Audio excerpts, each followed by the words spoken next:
LoveLine is meant for an adult audience. LoveLine may contain sexually oriented content. On a good night, listener discretion is advised. What did that guy say? I don't know. That music was ripping, though. The phone number for LoveLine is 1-800-LOVE-191. That's 1-800-LOVE-191. And now, here's LoveLine with your hosts, Adam Carolla and Dr. Drew.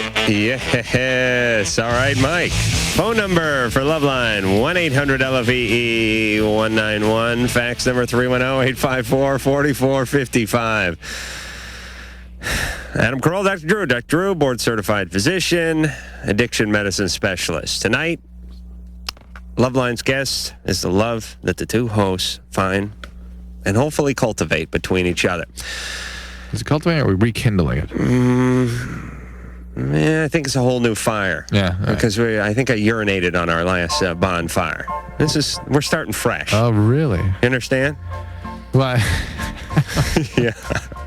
Yes, Mr. After seeing you 7 days a week, I don't know if I understand anything. Yeah, that's right. Drew, you and I have now seen each other. Forget about 7 days a week. We've seen each other for the last, 22, 23 days? Right. Straight. And I think... No end in sight. Now I think we're going to see each other for... When do we get to travel together? Oh, that's when the real bickering begins.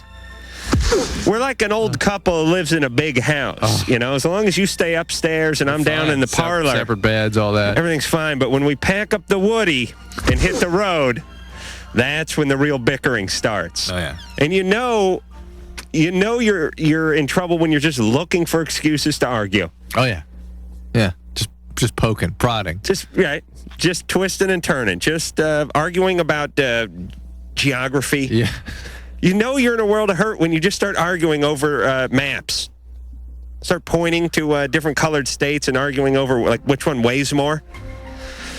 All right. This guy is an asshole. You ready to go? Yeah. We had a good, nice time. Yeah. What movie?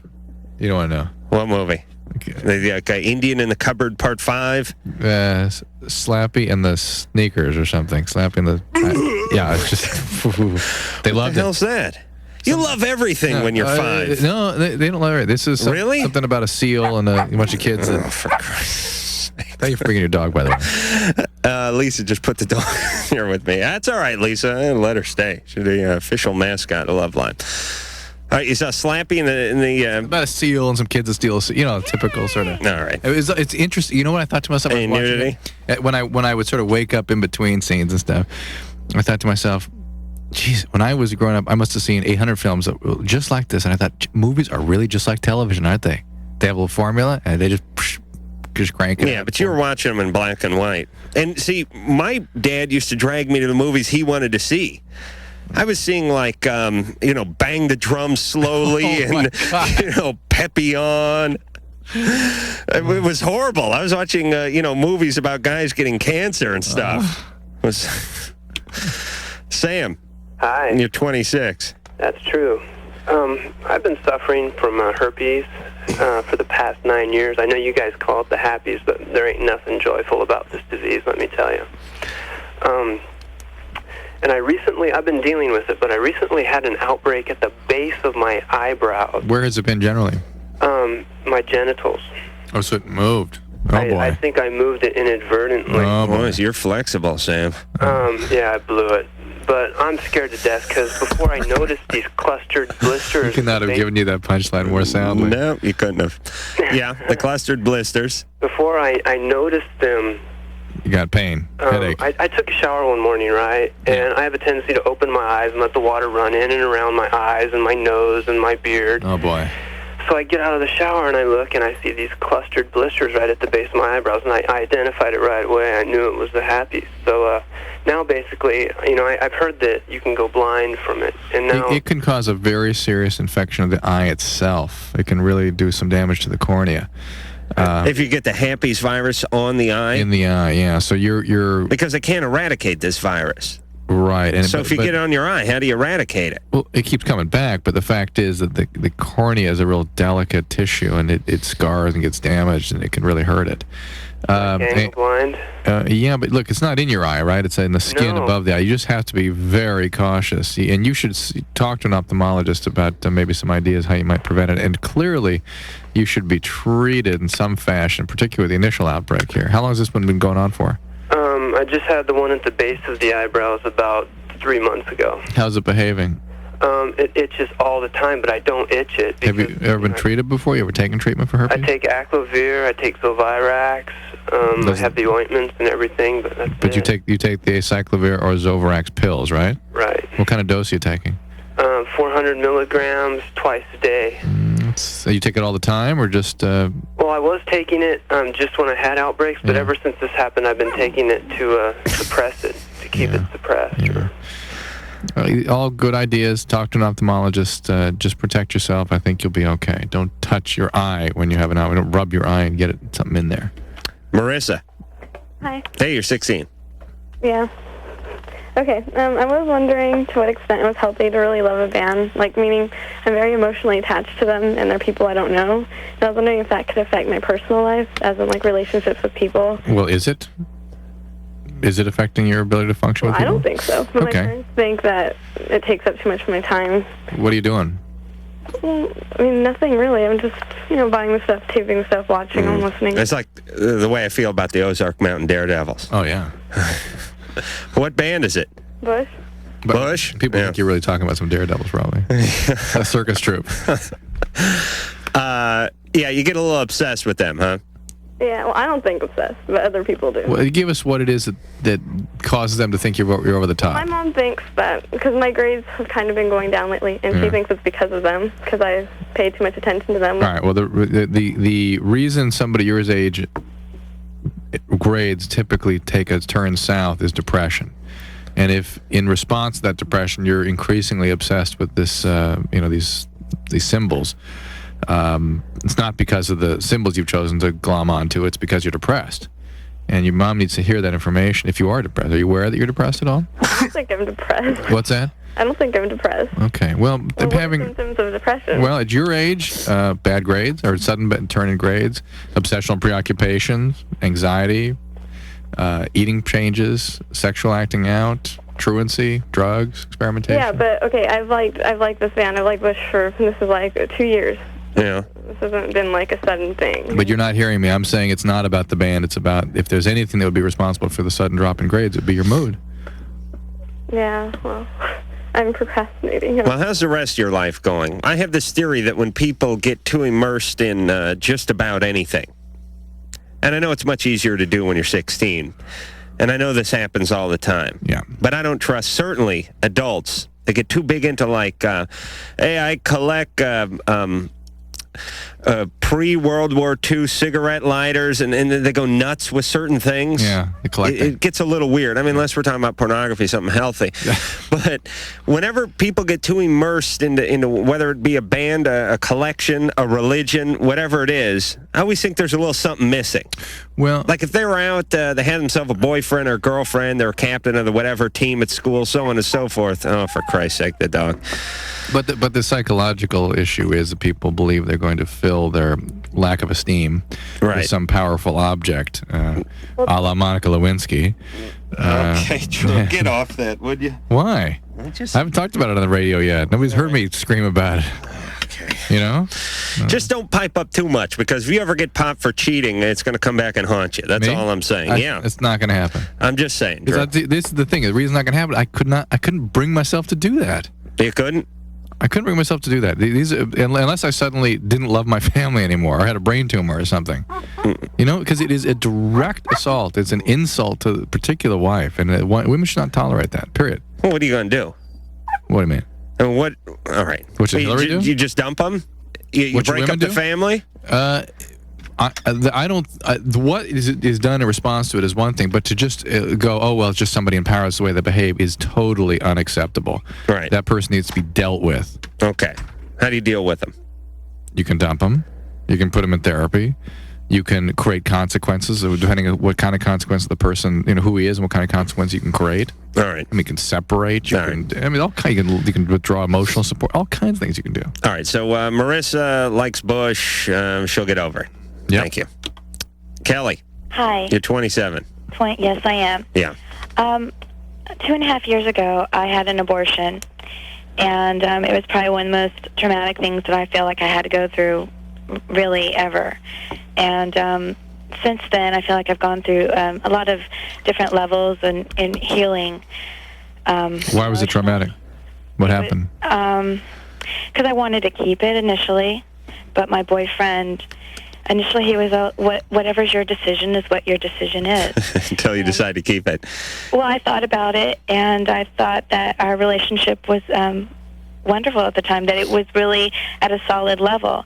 But apparently it wasn't, because when I told him my decision, he went haywire on me, just yelling at me and telling me I was screwing over his life. Uh-huh. So it turned out we went to a therapist to talk about it, and she was concerned that he wasn't at all concerned with me and the child. He was just concerned about himself and what it was going to do to his life. Yeah. That it was going to pin him down, basically, because he'd been married before, and he has 2 children already. And they're a wonderful family. He was a wonderful dad, but he did not want to be pinned down again. He's afraid of going into another getting married. And how old is this guy? He's 13 years older than me, so I started dating when I was 21. He was 34. Yeah. Yep. So I was really young at the time, and I look back at it, I really felt like he was a great dad, and I think... All right, so you resent him. And I can't articulate enough how much of a biological event this is for women, how attached they are to the baby, even if it's unborn, and how much of a trauma, both biologically and psychologically, it is to do this. Women are not prepared to go through abortion. They're told it's like having a wart removed. It's not a person. It's nothing. Just take it out. That's all. Who says that, Drew? You know what? The prevailing wisdom is that this. And don't blame those chick magazines either. Yeah, you're going right back after the chick magazines. But I'm wondering why you're attacking me tonight. You're just tired? I'm just so tired of hearing you rag on these man and chick magazines and Hillary Clinton, and please, it's enough out of you. Nobody says it's a wart that's being removed. People say it's different degrees. It's just a part of their body. Just take it out. It's no big deal. It's not a living thing. It's just a part of your body. It's yours. You want to have it taken out? Take it out. Well, listen, it's just BS. You're right. I understand what loss is, because football season's officially over, and I have the post-Super Bowl depression. You women have post-mortem depression, or postpartum depression, post-abortion depression. You have the depression when your kids go off to school. I have post or pre-season depression. Post-big skin depression, as Engineer Mike mentioned. But it's been 2.5 years. So if you're still really depressed about it, I think you need to get a little counseling on the topic. She said she's been healing and using various techniques. Yeah. And healing in different ways and different intensities and different levels. Yeah, I don't know what else you're going to do about it. Or you just, talk it out and then try not to let it rule your life. Right. There was, I think it was front page of New York Times today. It was an article about mourning law, miscarriages and spontaneous abortions and this sort of thing, and how much families and women need to really go through an entire mourning process. Mm-hmm. Speaking of publications, if anyone from the Flint Publishing Empire is listening, I got a little letter in the mail. To pay your subscription? No, I got one that said... that my Busty subscription was about to run out. As a matter of fact, it said, "This is your last one. Enjoy." And to re-up, it ain't cheap. And they got the perfect number between the 1 year and the 2 year. You know what I mean? Yeah. Like 1 year is $38. In 2 years... 47. No. Drew, don't screw with me. 2 years is like... I don't know, it's like 55 or something. It's right there. You go, man, goddamn, $1 this way, $1 that way. I have a clear-cut decision. You know what I mean? Yep. 2 years, a lot could change in 2 years. Yeah. That's a big commitment to even big breasts. Yeah. But anyway, if anyone from... So you went for the 2 years? No. If anybody is listening from the Flint Publishing Empire, please, let's see what we can do about re-upping that subscription for Adam Carolla. All right. Cheryl. Yes. You're 18. Yes, I am. I am in this. I put myself into this horrible situation, and what happened was it was my 18th birthday, and I started dating this first guy. We'll call him guy number one, and we had been dating for about 4 months when it came to the point when I saw him about probably a half hour a week. So I suggested seeing other people, and in my seeing other people rampages, if you will, I met this second guy number two, and guy number two is from Canada, and he's in the United States right now, and the reason he's staying is because he's married to his girlfriend, and this is a very yucky situation. Hold on 1 second, Drew. That's a little piece of, that's a gem. Write that one down. That's what I'm used to hearing coming out of Washington. He's married to his girlfriend. Right. Okay, well, no. Your Honor, the gun killed him. My client merely was wrangling the gun. Well, if you're married to your girlfriend, Girlfriend's the wife. is that true? That's true. Okay. This is hard because Everyone who's married, I would reckon to say is married to the girlfriend. Well, yeah, but he Wouldn't you say? Did you marry your wife before you met her, Drew? No, she was my girlfriend. okay. That's two. All right, go ahead. Okay. Okay, so oh man. Yeah. I'm very scared. Okay. That's all right. All right. So, I lost my virginity to him, and I started. How old was he? I'm sorry? How old was he? He's 23. And I started not to like this situation with him living with this girl, even though he's just waiting for his visa. Sure. And so I broke up with him. And he, my friends were very proud of me. They said this is a good thing. But he wrote me letters, and I really couldn't keep myself away. Mm-hmm. And so now I guess we're sort of dating again. Yeah. But I really have no idea. I'm completely stuck. Why do you... What happened to guy number one? Well, I'm still seeing him occasionally. It's just... But you really like guy number two? Yes. Why do you like guys that are so emotionally unavailable? Well, it's not like that. The guy number two seems to be more emotionally available than guy number one. All right, guy number one is good for a half-hour a week. Guy number two is married. Yeah, guy number two is worth zero. Because what he seems to be doing, he's not doing. It's not real. It's all BS. And so... He's still living with his wife friend, right? Yeah. And so let me go back to the original question. Why do you find it acceptable to be, or necessary, or stuck to be with, you said you can't stop yourself from being with guys who are emotionally totally unavailable. What is that? Yeah, I don't know. Adam, you asked the questions. Where's your dad? There you go. My dad, he lives at his house. His house. His house. How old was he when he left your family? How old were you, rather? How old was I? I was 10. And how did that go down?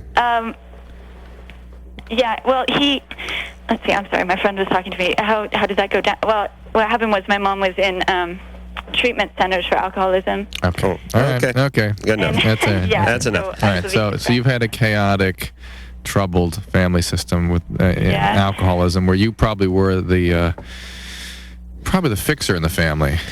You hung up, so I can't find out if that's accurate. Stop saying hang up, Drew. I put her on hold. I understand. She can hear us just fine. Trying to burn through a few calls tonight. Yeah. Now, here's the deal. I have one of my brilliant analogies. When you come from chaos, that's all you know, and for some reason, you then crave it. You think you'd be sick of it, but you crave it. And here's what it's like. It's like growing up on the south side of Chicago with your bedroom window 10 feet away from the train tracks. Right. Okay, the train goes by. It's the poorest, crappiest part of the neighborhood. That damn train keeps you up every night. Then you move to the country, you start going insane. You want the train back. You got to hear that train. Yeah. There's some quality about that. That and then the mastery element, that people want to try to reenact those old relationships so they can make them right again, so they can have control over the people who took love away from them. But they choose the same people who do the same thing all over again, so it ends up being the same cycle over and over. Right. All right. So, Cheryl, what do you do? Stop. Yeah. If you like somebody, stop dating them. Stop dating them. There you go. Especially if you feel like you can't resist. Michelle. Yeah, the more tantalizing. Michelle, you're 28. Yes. What's happening? Well, about a month ago. I've been sick off and on for about the past month with the flu and cold. And then last Tuesday, I went to the emergency room with an excruciating headache, and they did a lumbar puncture, and it showed that I had meningitis. And the problem is that they told me they could not tell me exactly what type of meningitis, whether it's bacterial or viral, because I had taken amoxicillin right before they had done, the days before they had done a lumbar puncture. So I'm really nervous now about if I'm getting the proper care, because I fall into that gray area of not knowing. Man, hold on. I don't like the word puncture involved with the medical procedure. They really need to come up with something a little better than that. Spinal tap. I'll go with Pierce. Spinal tap. Yeah, puncture. Tap is the word. Puncture sounds very inadvertent, doesn't it? Sounds like you're backing up and laying on a sprinkler key after you've been drinking too many beers out on your front lawn or something. It's something that should happen to a tire, not a human being. Right. It's something you do to your boss your last day of work out in the parking lot. It shouldn't be done to the human body. All right, You've got to work on that one. I will talk to you about this. When? After we come back from break. Yeah. Here's LoveLine before deworming. Here's LoveLine after getting fixed. Here's LoveLine chewing out its stitches. Here's LoveLine dragging its butt across the carpet. Bad LoveLine. Bad LoveLine. LoveLine has been bad, and we'll be right back. WEBN.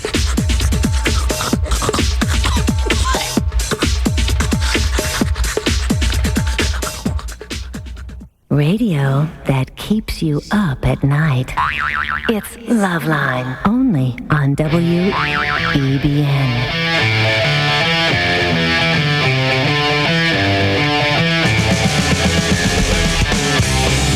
Yes, LoveLine, Adam Carolla, Dr. Drew. Phone number, 1-800-LOVE-191. And it's back to the dentist tomorrow. Oh, yeah, that's right. And you can't let that interfere with our big meeting with our big boss. No, I can't. Except for I think it's at the exact same time. Yep, so it doesn't matter. I have to try to work that out. Michelle, do you know the specific... Michelle had a spinal tap, I dare say lumbar puncture. And it was an inconclusive result. I assume the cultures were negative? They said that my white blood cell count was elevated, but it wasn't... Your peripheral white cell count or the white cell count in the spinal fluid? In the spinal fluid. Do you know the number? As soon as he extracted the fluid from my my spine, he said, "I can tell you right now you have meningitis." Well, that's pretty hard. If the fluid is milky like that, it's very difficult for viral meningitis to do that. What they're speculating is you had a partially treated meningitis, bacterial meningitis.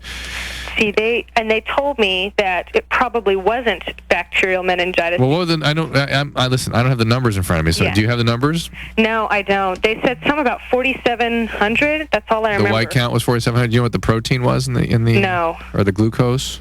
No, I don't. No, that's... They said the only thing they did tell me is that it was 50-50 for like monocytes and lymphocytes. Okay. So they couldn't. So that's the really in-between part of this too. And it makes me really. And they did do an antigen test for the different bacteria, the one that's really meningococcus. Yeah. This isn't a meningococcal meningitis, I doubt. But did they ask you about? Well, you don't want me to go any further with this? I don't have to. No. I think I got meningitis now. Is there such thing as proximity meningitis? That they're hearing people talk about meningitis for too long, you actually come down with it yourself? No. What's that have to do? What does this do, this meningitis? It's a bacterial virus that gets into the lining of the brain. The brain is, and the central nervous system, the spine and the brain, is lined by some tissue, some envelope called the meninges. And bacteria or virus can get in there and cause a pretty nasty infection. It could be life-threatening in certain cases. But she's obviously doing fine. It's partially treated. So, sort of moot point. Here's what I think she needs to do. Once she has to see an infectious disease specialist, she needs to get an MRI. They need to be sure that this isn't something peculiar, like related to tuberculosis or, God forbid, a tumor, and be sure that they should treat her completely and broadly for any potential bacterial cause of this as well. I think she needs to knock off the monkey business.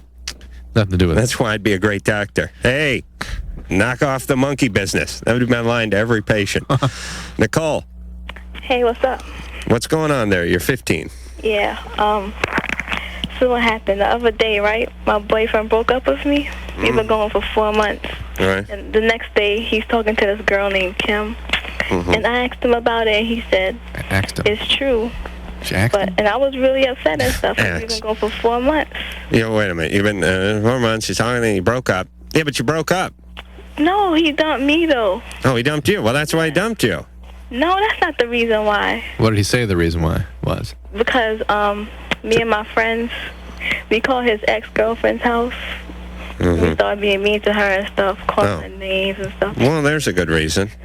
See what happens when you go out with a mature guy? They dump you for that kind of petty stuff. But you're broken up. He broke up with me. Yeah, but the relationship is over. Now he's saying that how he still loves me and stuff, and that how he just Kim and then come back to me. I think she may have edited herself there. Did you say F word in there? Huh? Okay. Nicole.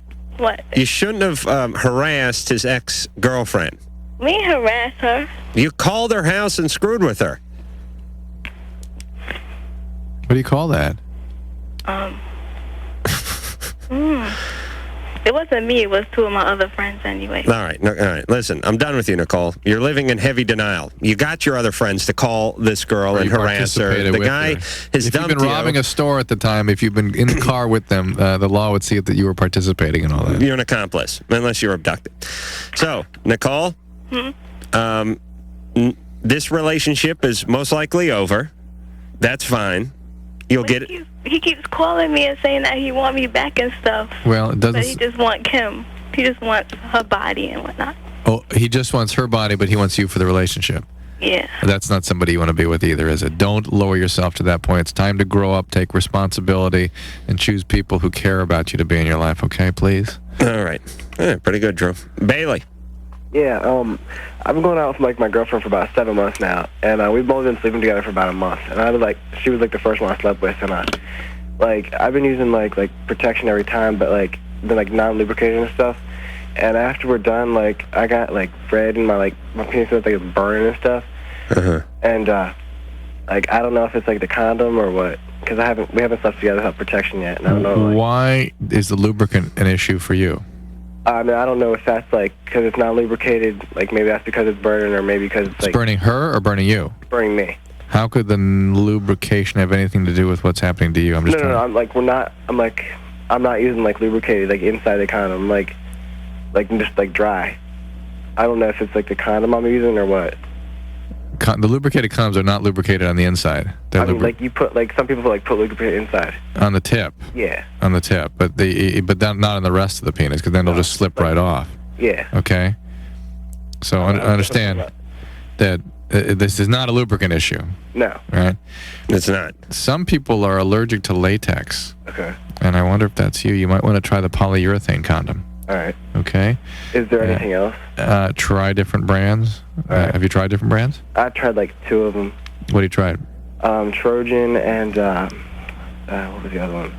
I don't know what the other one was. What did we read? That Ramsey's are a good brand? That Consumer Report? I don't know, Drew. I have no long-term, short-term, or mid-term memory. You're done. Yeah, I'm done. Good night. All right, night. Bailey? Yeah. Try different condoms. Yeah. Polyurethane. I'm going with that. There are probably a lot more, though, right? More different brands? The polyurethane. Probably more expensive? Yeah. They're probably got to draw a dollar sign in the air for you? Yeah, they're probably a lot more. I don't know if they're a lot more expensive or not. I'm guessing they are. Because they're rare, right? I don't know. Honestly, I don't. I've never really... I'll go by a rack and just stand there and see if I see them, but I would think they'd be in most pharmacies. Yeah, I'm just saying, it's like if you had someone custom make you condoms, it'd be $40 a condom. Right. They're not used. The demand isn't as high, so maybe it can command higher prices. I know this from auto parts. Yeah. For instance. Yeah. It's like a rare car. The parts aren't any more expensive as far as materials or labor goes. Right. It's just if they sell 100 of them a year as opposed to a Nissan where they sell 1 million of them a year, they pass it along. Angel. Yeah. You're 22. Yeah. Okay, the problem that I have is before I actually had my first sexual experience with anybody, when I first discovered what sex actually was, I I just like have been always attracted to females. Turn that statement back. When you first had your first sexual experience. And this is before. Before. My first sexual experience was with a male when I lost my virginity. How old were you? I was 13. And how old was he? 18. Anything happened before that? Well, not with anybody else per se. How about, did anybody touch you or do anything?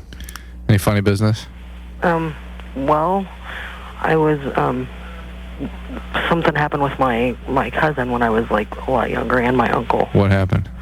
I was made to perform oral sex on my uncle. Okay. All right. That's enough. I don't think that counts. Does it, true? That's enough. You think that? Well, Mr. Clinton doesn't think it's sex, but I think it has something to do with sex. Well, it's the family. It's allegedly, yes, allegedly. It's just oral sex, please.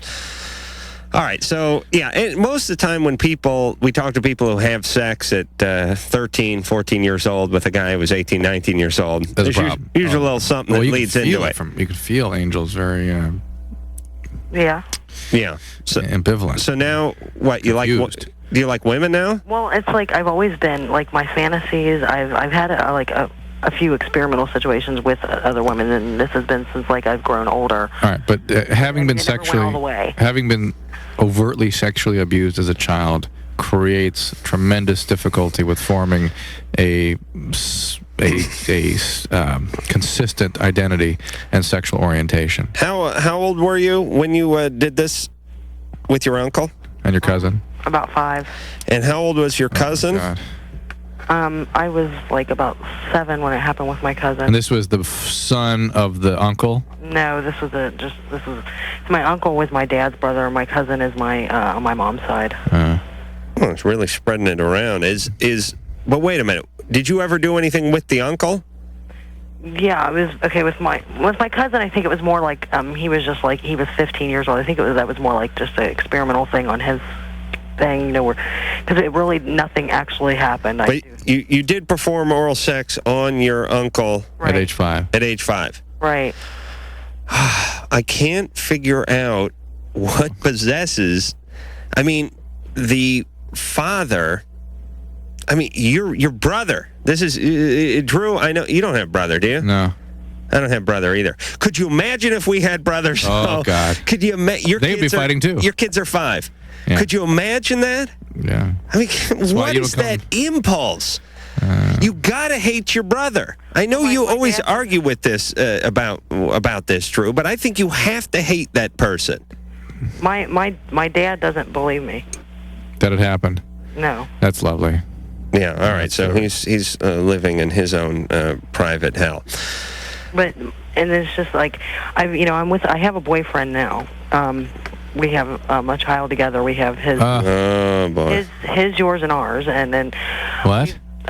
We have his, yours, and ours. What does that mean? Children. I think he has one of yours. No, well, I have a 3-year-old. He has his kid, and then there's your kid from another relationship, and then you have one together. Right. Actually, there's a total of 5 kids. Oh my God. He has 3. I have 1, and then we have 1 together. Oh, Angel. But I've talked about that blocking with him. coordinates. My attraction to other women, my fantasies. We're pretty open about that. All right, look. You have, I'm sorry, but I'm really on a rampage about this stuff right now. Go, girl. And the whole stuff in Washington really got me going here. You relinquish your right to be irresponsible and experiment and challenge and stress your relationships because you have children. You must create stability. You must subjugate your own needs a little bit and contain yourself and make a family and make a stable environment for those kids. It may not be exactly what you want. It may not be, you get to try everything, and you may not have to be able to act on every impulse, but you must not do things that are going to harm the people you care about and harm the people that you are responsible for. Well, see, the thing is he's like, he of course wants to do the every male thing. Right, because he's effed up too. He must contain himself. Our society has to create forces that contain this. Well, they can't do it themselves. We have to create it for them. That's what my guys in the Hawaiian shirt and the pork pie hats with the silencers on the 9mm are for. They just go door to door and start putting people out of their misery who detract from society. I want to go on Tom Leykis' show. May I? No? Dr. Drew is right. Oh, Dr. Drew is right. We're all going to hell in a basket. Angel, here's the deal. Angel, you want to experiment with women because someone got hold of your sexual etch-a-sketch when you were young, like your pathetic uncle, and twisted the knobs 1,000 different directions. Now, naturally, you have some animosity toward men because of this horrible atrocity that was committed to you. Don't live out everything. This is my message to everyone. Please wait home for the Grim Reaper, like me. Stop experiencing life, everybody. This is what's killing me about this society. No, Drew, it's now mostly I'm after on they a roll. have kids. After you have kids, stop. All right. Once you have kids, that's it. You're dead. Your kids live for you. That's right. Your job is to be some kind of work drone. You go out, you make money, and you make runs to the supermarket to buy milk and kibble. All What right, do kids eat? Kibble. Okay. Milk and more kibble. Your life's over. You're long gone are your days of sexual experimenting. And you know what? And you know what people will find? That their life has just begun. Because in there is real gratification. There is real growth and genuine satisfaction in there. And nobody knows that. They think the satisfaction is with the big O or the acting this out or experimenting with that. Bunch of crap. All right. So, no experimenting with new jobs and careers, no bungee jumping, no nothing. You put your seatbelt on, you put the cigarette out, you put the booze down, you put down the syringe. Now you're making me sound silly. Oh, I am? Yeah. Okay. All right, we're running late. We got to go to break. Yeah? Yeah. Why don't you sell the next call? Andrew, stepdad abuses him in some fashion, and pot is helping him escape. What to do? LoveLine's phone number is 1-800-LOVE-191. LoveLine with Adam Carolla and Dr. Drew. We'll be right back. WEBN.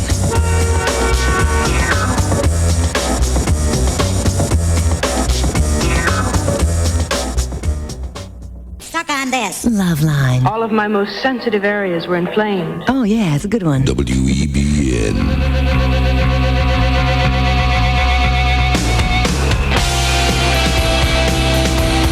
Hello there, kiddies. Time to put down the bong and pick up the homework. LoveLine's back. You know we have an Adam Carolla action figure now. Oh, yes. We do. Oh, yes, we do. Oh, yes. It does quite an action grip and arm motion and... Kung Fu grip, yes. Detachable one. And it comes with Snatchy, the crotch-sniffing wonder dog. The STD sniffing wonder dog, yes. Snatch. Hey, they laughed at a lot of Da Vinci's earlier inventions. Now, of course, he's regarded as a bit of a genius. But I believe... Ever since the Titanic appearance. Oh, Da Vinci. Yes, wise ass. I say history will be just as kind, if not kinder, to me and some of my now harebrained schemes. Thank you. Andrew. Yeah. My stepdad, like you guys said, is abusive, and he abuses me in the way of, like, verbal abuse and stuff. Give me an example. Like he's calling me a lazy little son of a bitch and all that stuff, which I shouldn't be saying on the radio. That's fine. And my mom, she's told him time after time to get out, but he just won't do it, and the only way, all I do is just go out with my friends, and I end up smoking a bowl or whatever. Is that every day? Well, not every day, but, about 5 or 6 times a week. One day the bong was in the repair shop, so they had a down day. Is it the pot that you're going after, or are you just trying to escape something? I'm just trying to escape the reality of my mom's boyfriends. Where's real dad? Real dad? He's in Hollister. Can you get to him? Maybe. What's Hollister? I don't know. I'm picturing a mental institution. Yeah, is that a city? A jail or? Yeah, it's about a half an hour from Monterey. It's a city. Yeah. Why don't you live with him? Because I tried it before, and everywhere I go now, my stepmother she's the exact same way. And her daughters and all that, they don't even want to live with her. You're living in Monterey, though? No, I'm living in Arnold by Reno.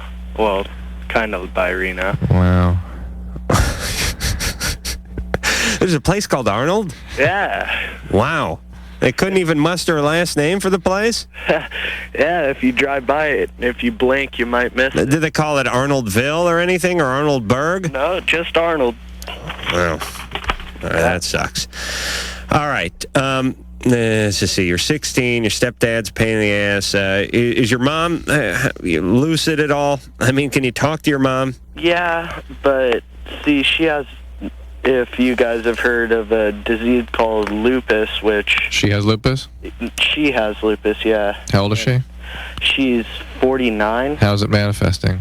It's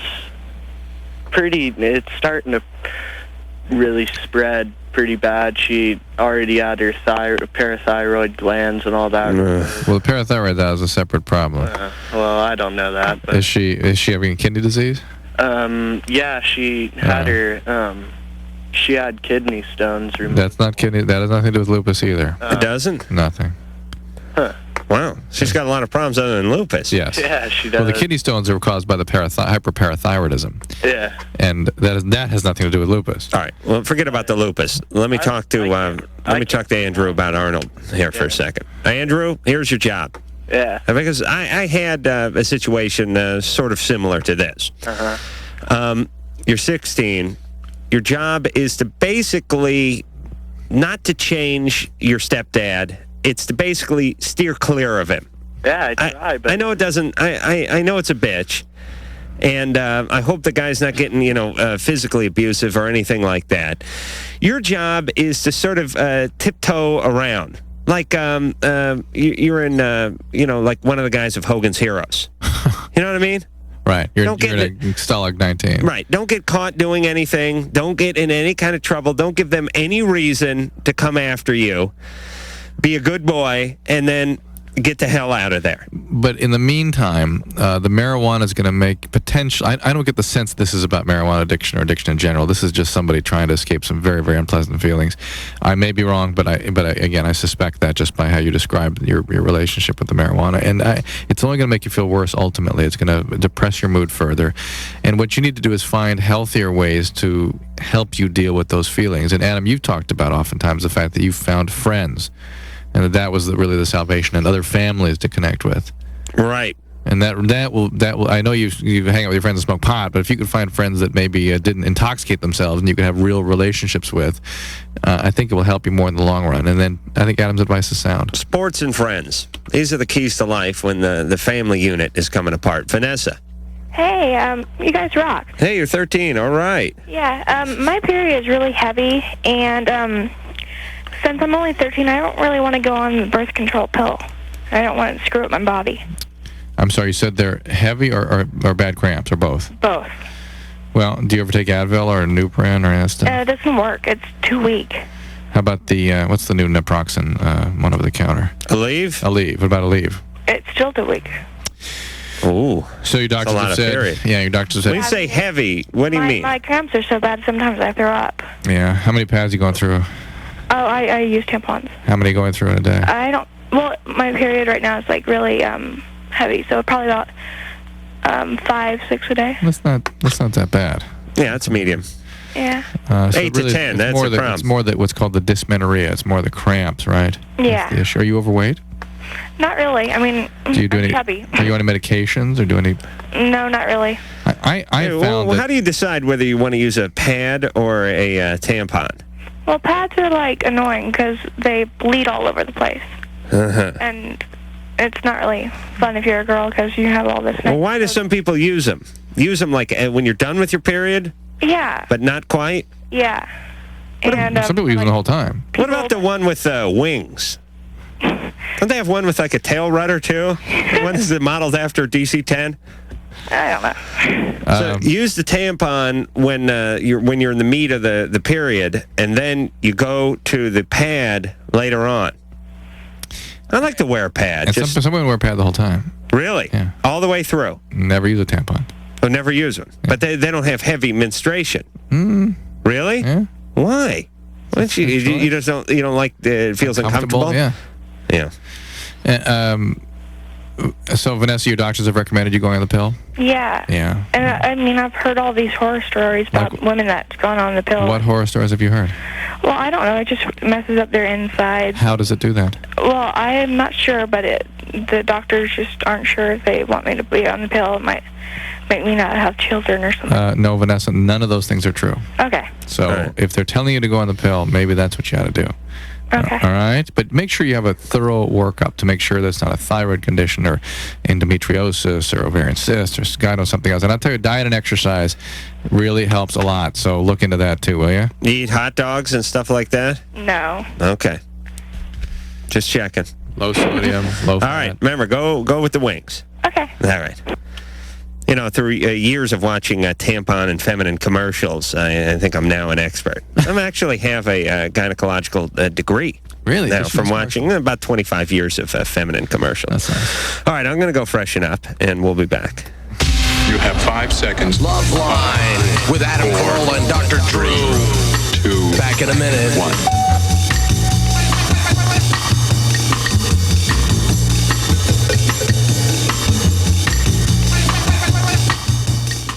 We're not keeping you up, are we? I'm pitching a tent. Oh, that's good. It's LoveLine. WBBN.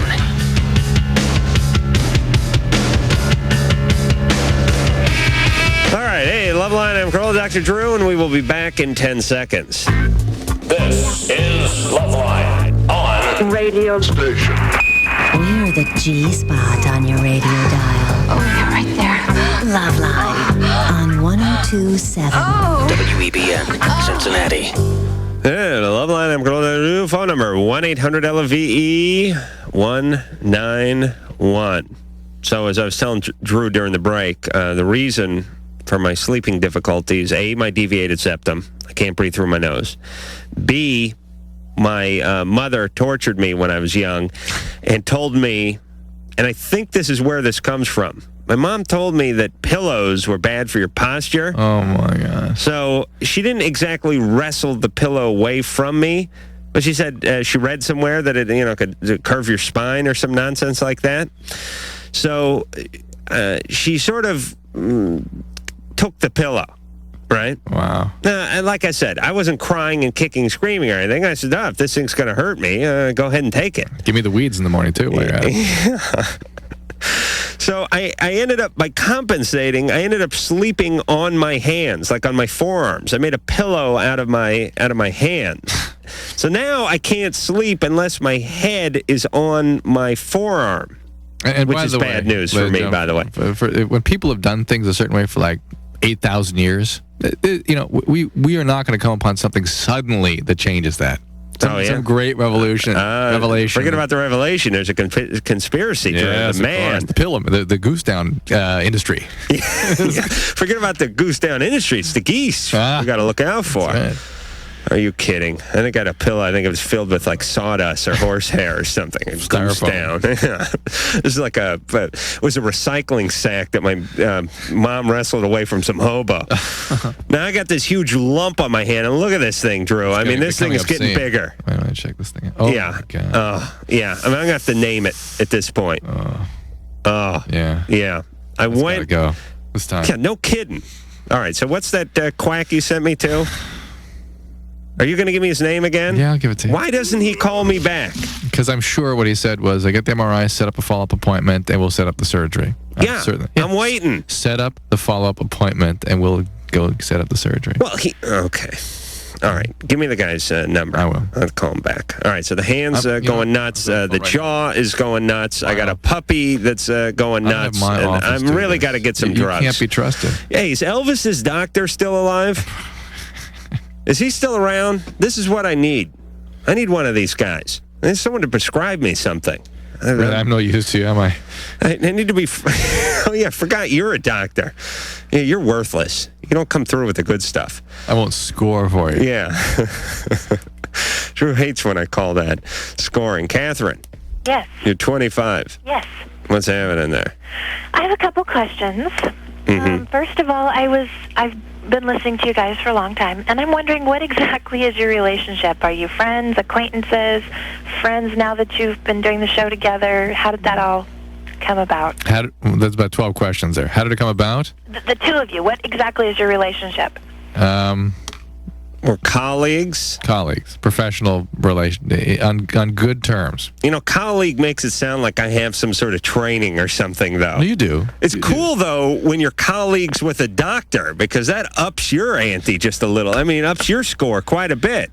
Yeah, you know, Dr. Drew, the board-certified physician, he's a colleague of mine. How good does that sound? So I never thought about Adam's training, exactly. None. No, come on. Well, what do you mean? You're He's a professional. You're comedic trainer. Oh, yeah, I was a carpenter for a lot of years, and then I taught boxing. And then you did. Oh, yeah, I was a comedian.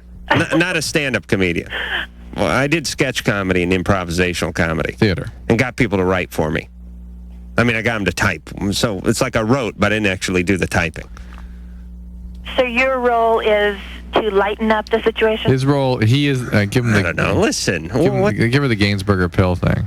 Oh, really? I don't know why. I'm mildly insulted by go Catherine. Ahead. Let's see where she's going. No, I'm trying to figure out, how y'all hooked up and...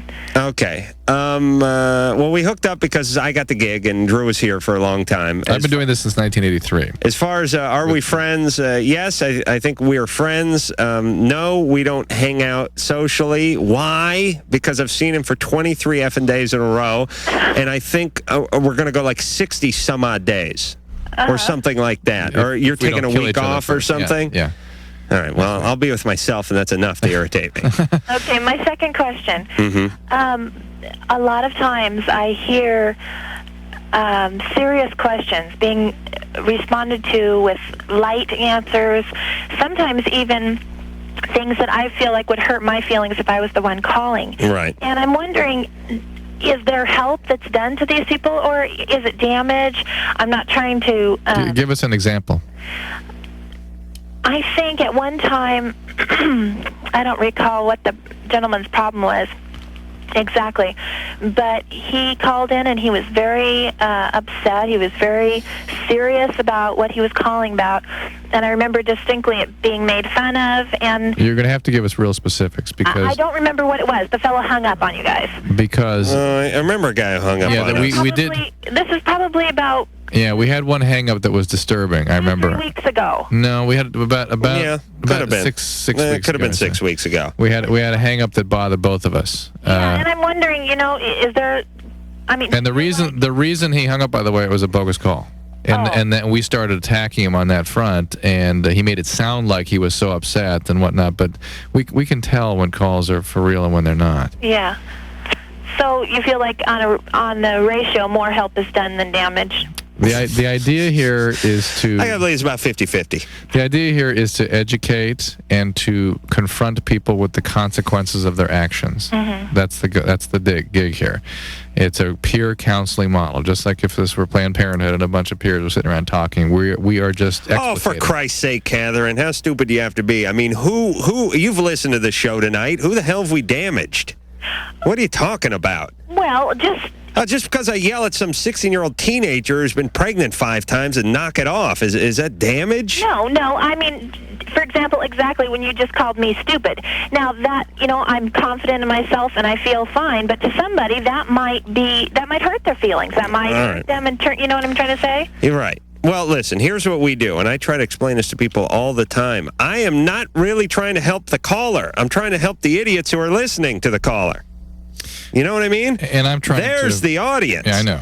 There is the people I want to yell at.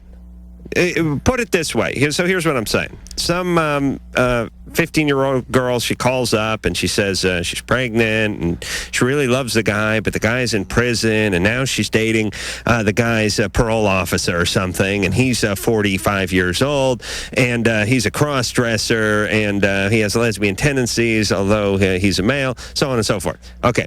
Now, I yell at her. I know it feels bad to her, and it feels like I'm coming down too hard on her. But it's tough love, and it's personal responsibility, too. But I figure she's a lost cause anyway. No. I'm yelling at all the 16-year-olds who are dating idiots. That's what I don't want them to get hooked up with these guys. Right. You want them to hear the consequences of this person's behavior. That's right. And then I will make sure you don't hurt that person that we're talking to. You will? Yeah. Okay. Plus, come on. Going to me is like going to I'm trying to think, Don Rickles concert or something, you know? He calls you a hockey puck. What do? Go home and cry? Right. Thank you. Ann. Ann? Ann, yes. Hi. Hey, you're 28. What's going on? I don't have orgasms, and I'm really in love with my boyfriend. I mean, he's really the most, unselfish, generous lover, and I masturbate probably more than you do, Adam. I masturbate all the time, and I don't have any orgasms. Jeez, there's a backhanded compliment. On one hand, I want to argue with her. On the other hand, I think I'll just let it slip by. Well, I just meant a lot. For women, there should be some sort of orgasm donor program. Because we talk to women that say, I have 35 in 10 minutes. It's like... yeah, I agree. Exchange, orgasm exchange. Yeah. Yeah, I'd take some. Well, no, not an exchange. So to redistribute the wealth. Yeah. No, it's donor. I see. I would say, because you're not trading anything in. Maybe a tax program or something. Ann has nothing to offer. I'm just saying I have a lot to offer, but I don't have orgasms. Some people, well, that's what I mean for the exchange program. It should be so you're donating them. I really enjoy sex. Why do you think you don't have orgasm? Any idea? I really don't have any idea. I really enjoy sex. What are you doing when you masturbate? What are you? I'm pushing with my hand. I mean, I know exactly. I mean, I get really stimulated on my clitoris. I get really, really, really stimulated and really aroused, and then it just doesn't. I don't orgasm from it. Are you afraid of something at that point, or? It doesn't feel like it. No. You're not aware of anything troubling you. You're not afraid. Yeah, that's the thing. I said I'm not aware of anything that's stopping me, except that physically my body just doesn't. It doesn't happen. Are you on any medications? No. Man, she can't cross that threshold, Drew. Yeah, I just can't do it, and I don't understand Any why abuse or anything like that? Excuse me? Any abuse in the past? No, I have a really nice family, great family. I don't get that. See, no, I don't. You don't I get don't that feel from her, right? You see the difference? Yeah, but I'm just saying when some women get up to that point and then don't want to let it go, right, it's a they don't want to give anything away. Yeah, it's a vulnerability issue, right? Right. Is it really? It can be. We're not concluding that's it with you yet. We're just. I was talking to a friend the other day. This is sort of partially what prompted me to call, because I wasn't sure, I don't really know how to explain it, so I didn't know how to ask it. But we were talking about, I don't know, just a conversation about sexism. We were talking about the word nymphomaniac, and he said that's someone who wants to have sex. This is just what he said, that wants to have sex all the time and masturbates all the time but never has an orgasm. I was thinking that's exactly what. No. Okay, leaves off. No. But I was thinking maybe it's... Nymphomaniac basically is somebody who acts out sexually but hates it. No, I really love it. Yeah, see. I mean, I really or enjoy does it destructively. And that's a term that has no meaning anymore, really. Yeah, that's what I was thinking, but I was just thinking but how do you, it's medical or something. Yeah, for someone who's not having orgasms, you're sure sticking with it. Boy, I really, really am. I bet you it'll come around. If I masturbated like 100 times and didn't have an orgasm, you wouldn't masturbate anymore. That'd be it. Yeah. But I've been doing this since I was 15. We'd be building ships in a bottle. I've been in a lot of relationships, and I'm 28 now, and I'm like a million miles away. You're pretty anxious. You're pretty You're a little firecracker. Yeah. Yeah, you need to relax. You need a vibrator, I think. But see, I was talking to a therapist about it, and I mean, I've been so relaxed to the point of falling asleep, to the point of, just completely relaxed, where I feel like my heart is having an orgasm, but...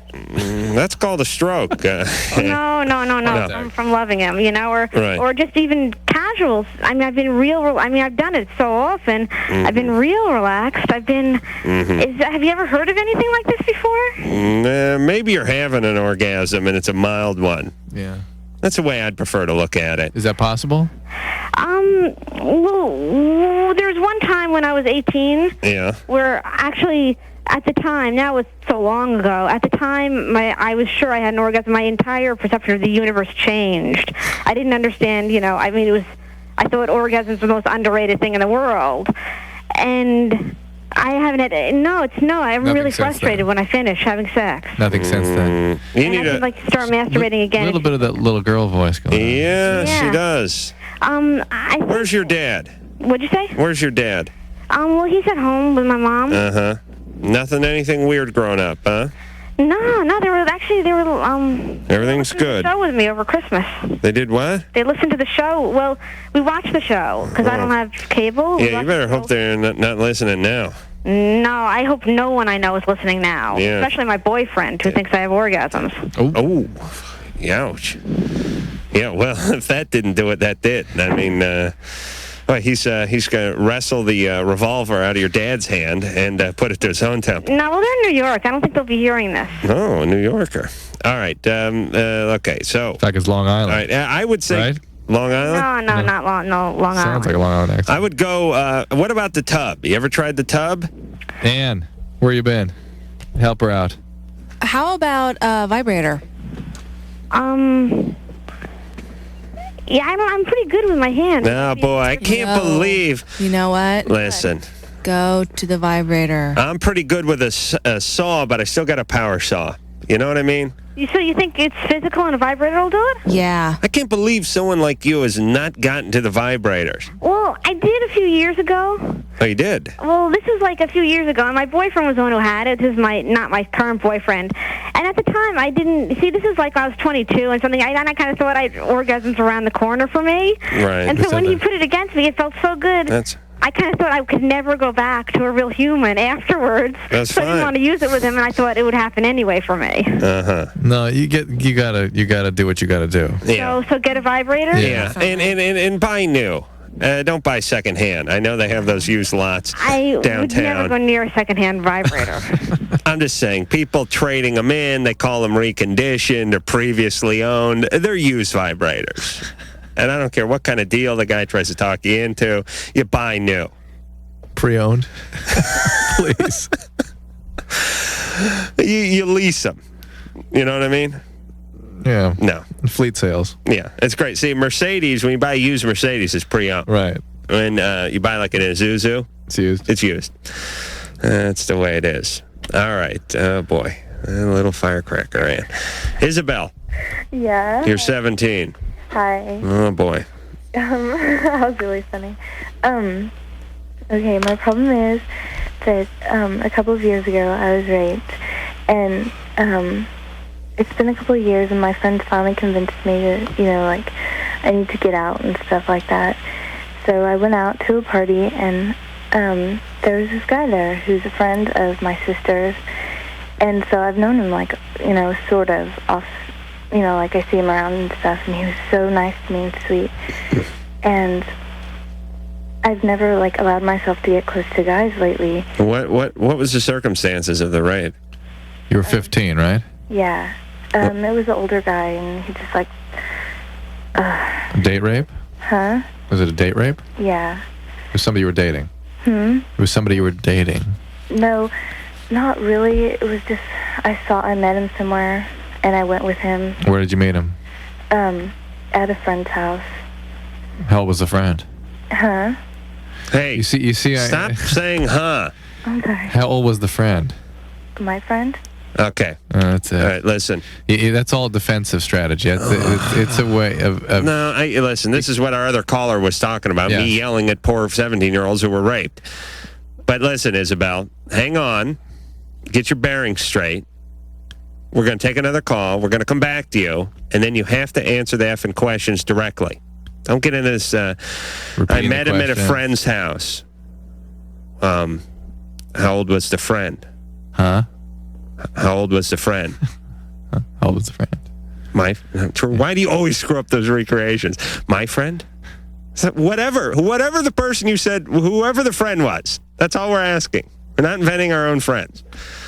All right, man, I'm done yelling now. Isabelle? Yeah. All right, so just answer directly, please. How old was the friend?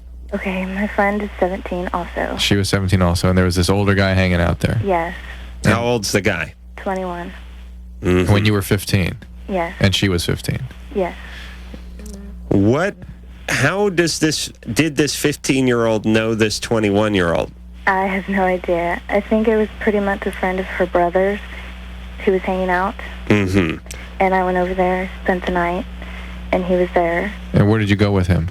Well, he's all, you want to go get some vodka and stuff like that? And I was like, all right. So we got in the car, and he took me out into a field and raped me.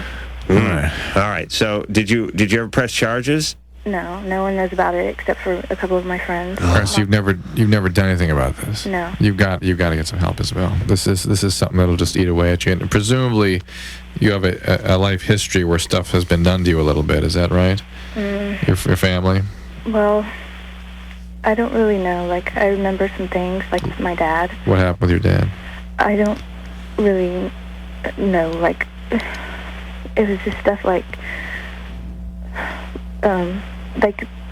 not anything like bad. I can't remember anything bad, but I just remember like being on the bed and like, I don't know, like sticking his hand on my pants or something, but nothing really bad. So he'd touch you in ways that were uncomfortable for you. Yeah, but not like he'd like put his hand on my butt. It wasn't like anywhere like don't. I'm going with bad on that one. But it made her feel bad. I mean, it may not have been overtly sexual, and it may not have been. It made me feel very uncomfortable, and I would tell him to stop, and he would keep doing it. Oh, okay. So listen, he crossed some line. Yeah. Somewhere. I mean, you know the difference. He victimized you. He victimized you. He did, and that's you told him to stop. He continued. He was a perpetrator. Well, no. Here's what I'm saying, Isabelle. You got a vibe off of your dad that you shouldn't have got off of your dad. You know what I mean? Yeah. No matter what the specifics of what he did was, whatever it was, you got a vibe off of him that was bad, and then I think you kind of know. Yeah. Right? Yeah. Okay, so your dad kind of got you started in that direction, and then this guy spotted an opening, this 21-year-old piece of trash, sort of saw a little victim opening there and slid right in. Yep, that's it. And you've remained the victim and haven't done anything to recoup your sense of worth or deal with the feelings that have been generated by this. And of course, you want to just submerge it and pretend it didn't happen, but it'll eat you up alive. You gotta get some help, Isabelle. I mean, of course, you can't go out and begin having a relationship with guys again. You were terrified of your dad. You've had this terrible experience perpetrated against you, and all guys are potential terrorists, and they're going to seek you out. You're a perfect victim for them now. You keep your mouth shut. Okay. Oh, you gotta get some help with this, please. Okay, you'll feel a lot better. It'll be painful the very beginning, and then you'll feel better, and then you'll be able to go out and have relationships, and you'll feel a lot better. Where's your dad now? He's about an hour or two away. Mm-hmm. You have a relationship with him? Not really. Yeah, because he's kind of an idiot. No, actually, he's very successful. Well, listen, some of the biggest successes are a-holes. I would venture to say almost all of them. Why don't you have a relationship with him? He's just very distant. He hardly ever calls. But when he does, he's really, really nice and sweet and brings presents and stuff. But he's just really sets himself distant. Does he have another family? Yeah. He's established another family, too. Yeah, he's been married a couple times. That's got to be nice for the kids when Papa just heads out and starts himself a new family. Wow. Like, it's like he was marooned on some kind of island somewhere, and he just started banging one of the natives, and, that's it. Forget about the search fire, the rescue fire. All right, so, Isabelle, I think you need to see what you can do about this 21-year-old guy to try to bring some closure to it. But I know that's a little far-fetched. But the point is, Isabelle, you gotta the guy you like now. That's great, but it's sort of minutia. You gotta get into the therapy. You gotta work out some of these feelings, or otherwise it will follow you around. And guys with young daughters, don't F around with them. You want to ignore them. You want to pay a little too much attention to them physically. You want to screw around with them. They're going to be great victims. That little 5-year-old now is going to be some party toy 10 years from now. Sorry, I had to use the 5-year-old thing, Drew. Pay attention to your daughters, because if you don't, they're going to get the attention later on in life, and it's not going to be good attention. It's going to be 21-year-old a-holes who want to go a little van ride with them. I'm going to buy a little vodka and go out and watch submarine races. Oh, these guys. 21 with a 15-year-old. Pathetic. All right. Unless you're in the industry, then I guess it's cool. We'll be back. LoveLine. Be right back in a minute.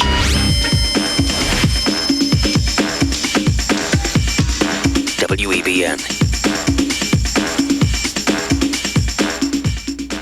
It's LoveLine. All right. WEBN.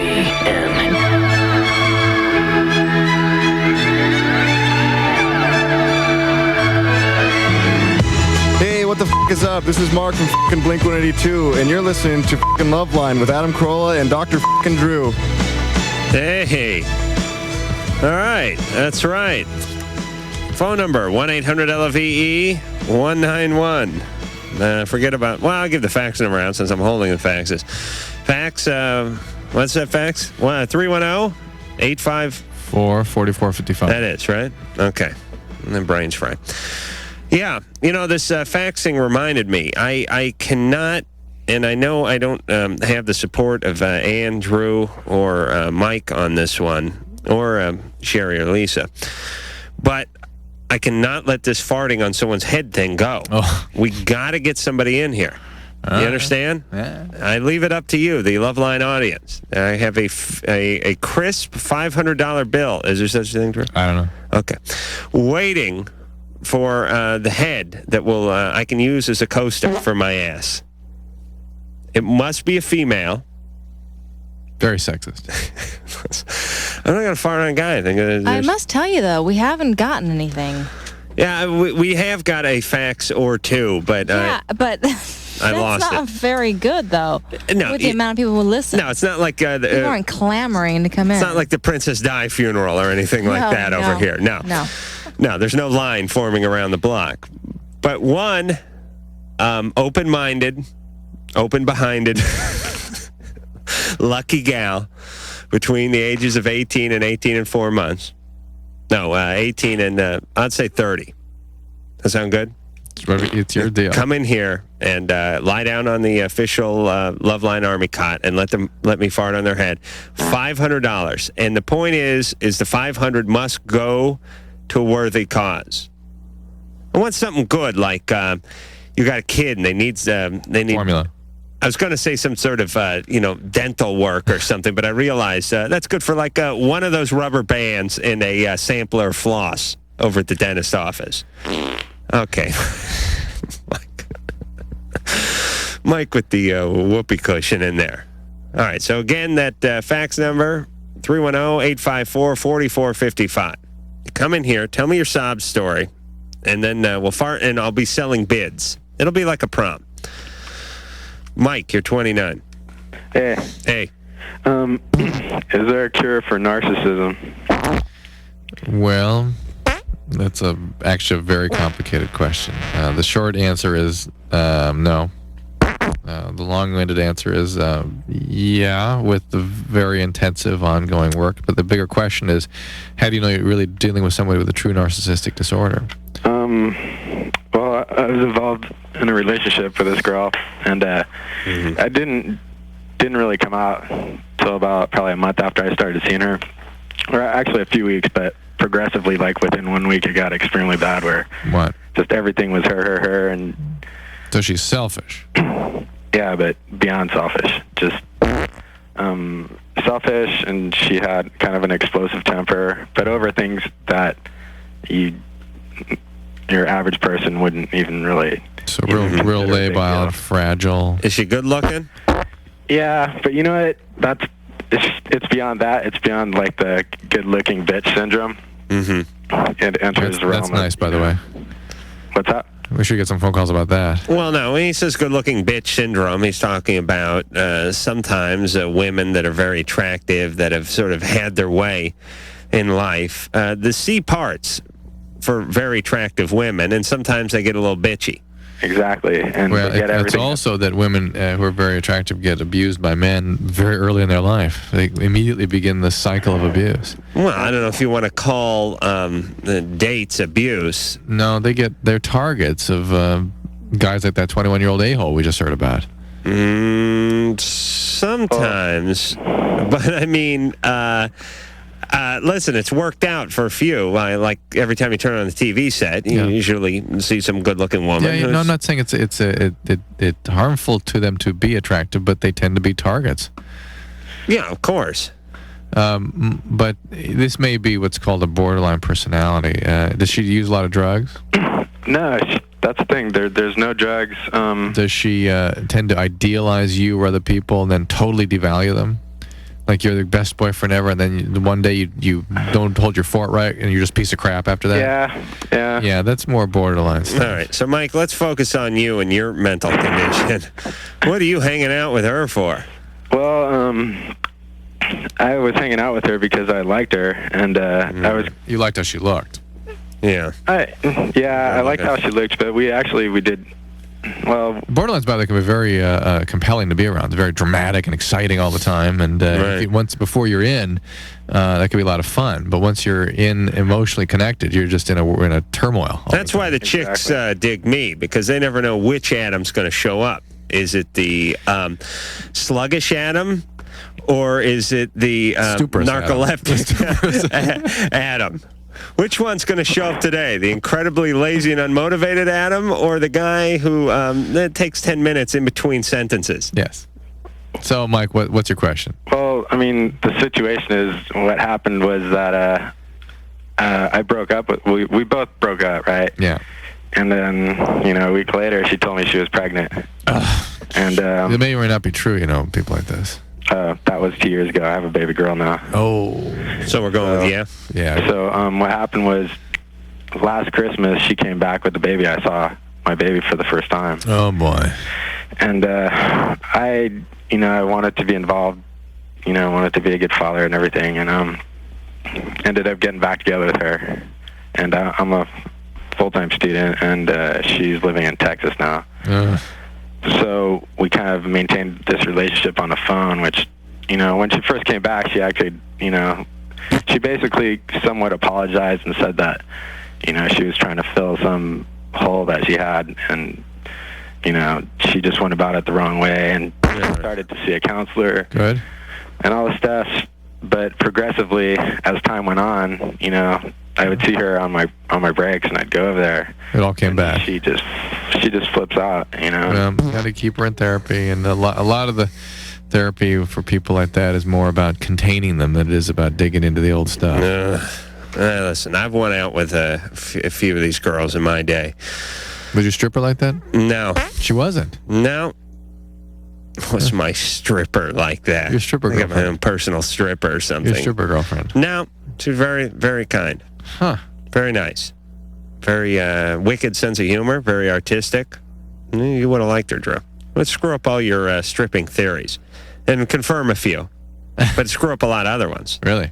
Very smart. Very interesting. Shush up. Never say anything about not being smart. Don't you say a word about my Catlin. Actually, that was her stripping name. My name is really Lindsay. Hey, here's a fax. Dr. Drew, I cannot pee in public. It has been a real problem, especially at sporting events. What's the problem? Thanks. P.S. What's it called? And can I get more info on the internet? The hell do you know? You don't know anything about the internet, do you, Drew? Not when it comes to paranoia, urinoia, phobia of peeing in public. Yeah. Well, here's to know more about what he's afraid of exactly. Let me put my 2 cents in for just 1 second. I know you ladies complain quite a bit about the long lines in front of the ladies' restroom at the sporting events and stuff like that. Yeah. The reason they don't have the lines in the male facility is we all piss in the same trough. Right. Like animals. More than shoulder to shoulder, overlapping. Yeah. You're actually arm in arm. It's like you're kind of square dancing. You're like one of the Rockettes, but you're pissing. And you're feeling that fine spray of urine that is not your own, by the way, coming from the port and starboard side. And there's nothing quite as humiliating as really urinating in a trough with a big group of guys, especially drunken guys whose aim is not so great. I was at a sports bar today, Drew, hanging out, watching the Super Bowl, drinking a few beers. And you know me, I piss 10 times if it's drizzling outside. So when I drink a few beers, I missed most of the third quarter just urinating. And it's a beautiful place. I was at a nice sports bar. I mean, there's 700 TV sets and a cigar lounge or something and a boutique. And this place is $1 million facility. They still can't spring for the $18 worth of Masonite to put in between the goddamn stalls. You know what I'm talking about? Yeah. Please.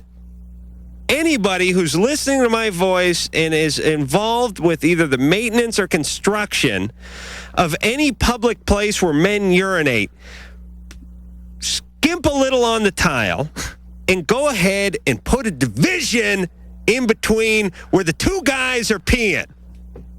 I got to sit there and watch, be flanked by a couple of guys next to me just blasting it out. Urine flying everywhere. It's great for the shoe company. And I'm thinking to myself, how difficult would it be to put a partition? And let me explain what this partition.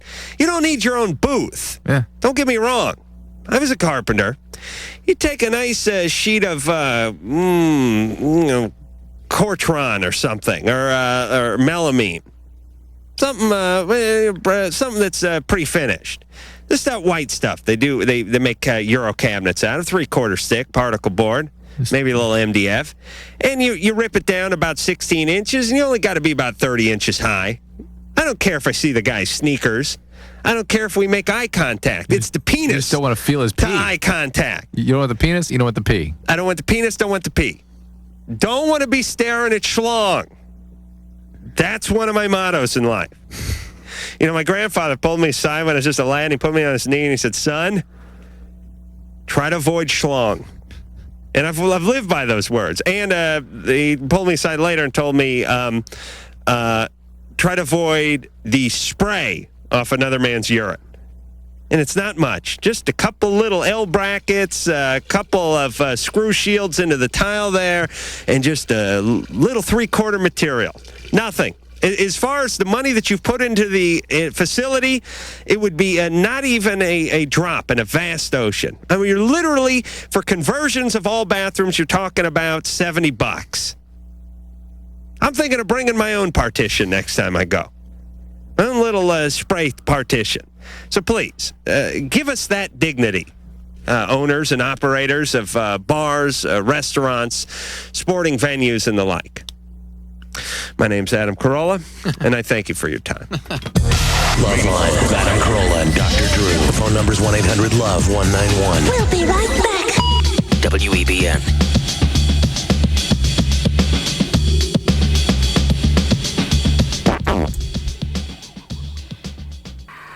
Oh, yeah, right there. It's LoveLine on WEBN.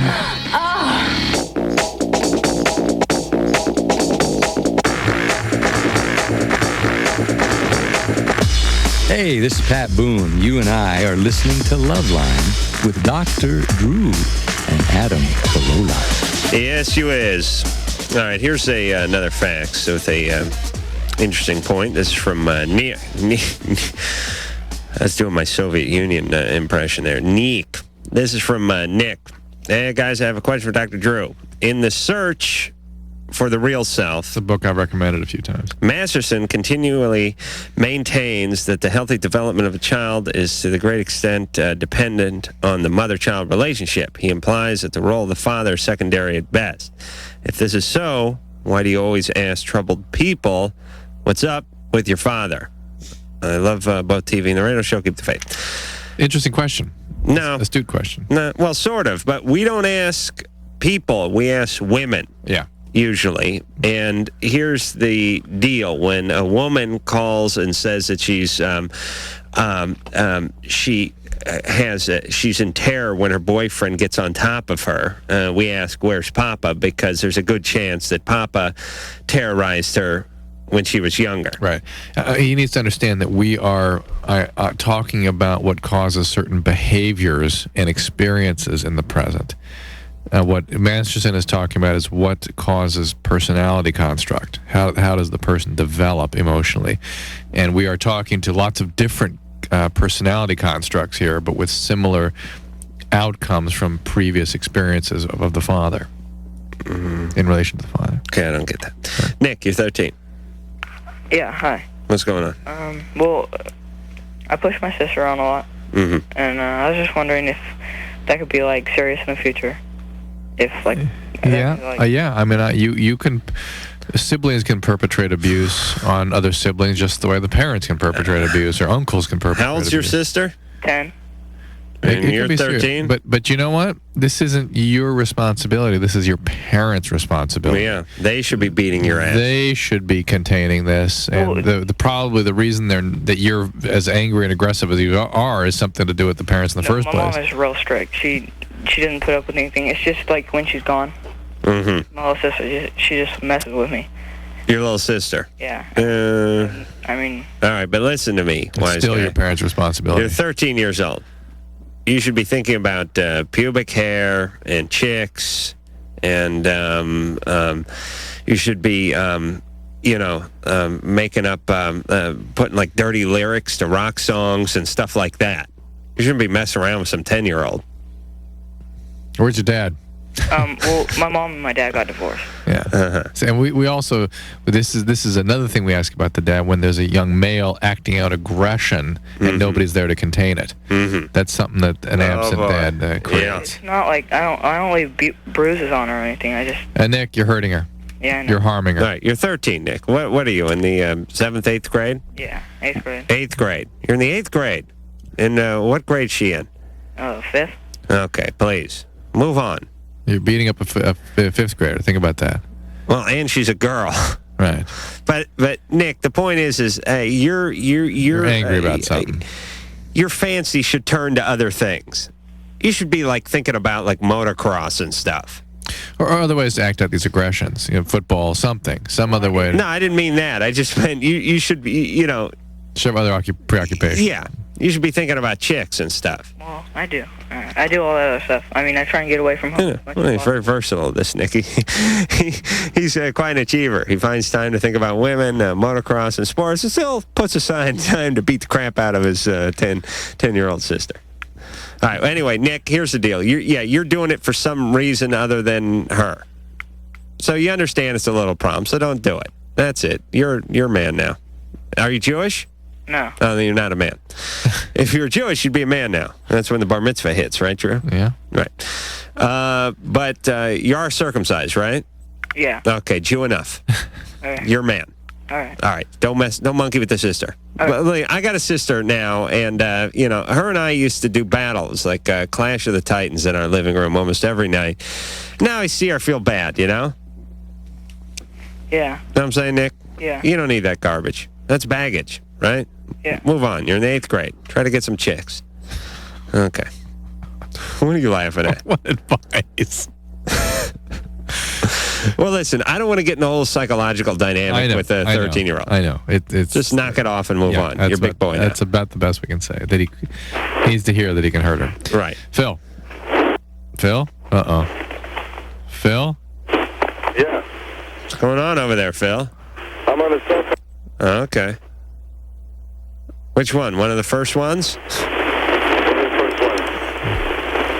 Yeah. What's your question? No, it's not going to work. Yeah. It's not going to work. That's bad, Phil. Sorry. Shame. I wish we got to that. Yeah, me too. Hey, why don't we take this poor bastard down good. there? He's been on hold for 1,000 years, That's Drew. right. Josh, Yeah, hello? you're 15. Yeah, when I was like 2, my cousin raped me, and I was wondering if that'll affect my sex life. How old was your cousin at the time? She was like 15. She raped you. Yeah. What can a 2-year-old do to a 15-year-old girl? What happened? She would I guess, kind of trying to masturbate with me. So she would just manipulate you and whatnot. Do you remember it? Yeah. Yeah, I remember it. You do, at 2? Yeah. It's I don't, like something... I don't remember this afternoon. How are you doing with the relationship? Everything okay? Well, yeah, I tend to get into long-term relationships now. Okay. How long did this go on with you? Oh, it just once. Just one time? Yeah, except I've been like, it's happened like other times. I mean, you guys could gamble on me right now. Oh, really? You probably guess a lot. You became victimized. It's no fun gambling on people that ask us to gamble on them, though. I know. The point of the gambling is to help get around people's defensive,ess, and you're not very defensive. You're telling us the other stuff. Well, So. I mean, that's not the only thing that happened to me, but... Well, what else happened? I was raped so many times. I mean, I don't know if it was raped. It's just, like, experimenting around. Yeah. With who? It's like friends, and then there was, like, this one girl, and I don't know. And, like, now I want to have sex. Would you experiment on your friends, or would they experiment on you? On me, and I do it with them, too. You do it to them. You'd initiate this. Well, they usually did it first. Right. Okay, so your cousin, as Drew would say, sexualized you early. Yeah. And then you sort of acted out on that. Yeah. Yeah. I mean, like, would my dad not, like, would he have something to do with it? Because, like, he was gone. I mean, like, he was like a coke addict or something like that. Yeah, I mean, these circumstances often figure into why a child is exposed to this stuff or why it continues. What is specifically is your question? I was just wondering if it'll affect my sex life. Everything affects your sex life eventually. Like what, though? I mean... elephant farts on the Serengeti. Eventually gets back to your sex life. All right, here's the deal. You're 15. You're asking the right questions. Yeah. You're doing all right.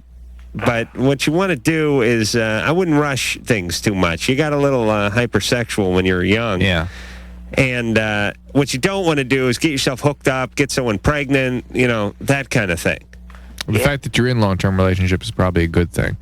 Yeah. And, I mean, it's real hard to know exactly how this is going to affect you in the future. You have some insight into it. You're not defensive about it. You come from a chaotic past. In addition to a history of abuse and early sexualization, it's going to have an effect. But how profound is real hard to predict. All right. And just keep pursuing it. I mean, you have questions. Keep pursuing the knowledge. Yeah. Laura. Yeah. Yeah, you're 16. Yeah. Real fast. Okay. I just moved out of my boyfriend's house because I moved back in with my mom because I needed to work on, stuff like my education and that sort of thing and get a job and all that. Simple stuff like that. Right. And I'm having problems sleeping because I'm just so used to, rolling over and cuddling up to somebody. Right. Sleeping in this big waterbed by myself just is not working for me. What do I do? How long have you been sleeping alone? Well, I've only been living here since last Sunday, but I haven't slept almost more than 4 hours in the last week. You'll get over it. Yeah. You will get over it. And don't give me this 4 hours in the last week crap. Okay, so it's crap, but... All right, but listen, get yourself like a big stuffed animal. No, don't do that either. Learn to be an independent, separate person. It's never fun.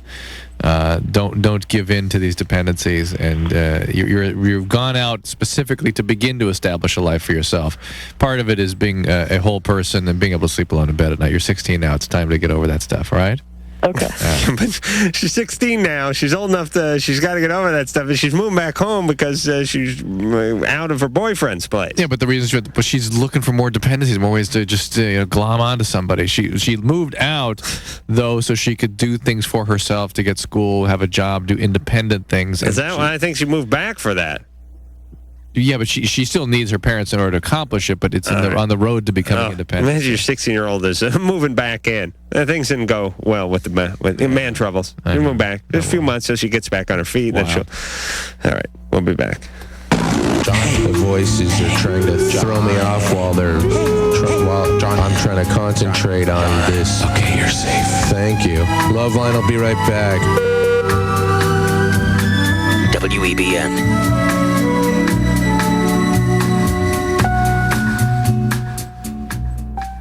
Not hard to swallow. We've got a frog in our throat. Lick it up. It's LoveLine. WEBN.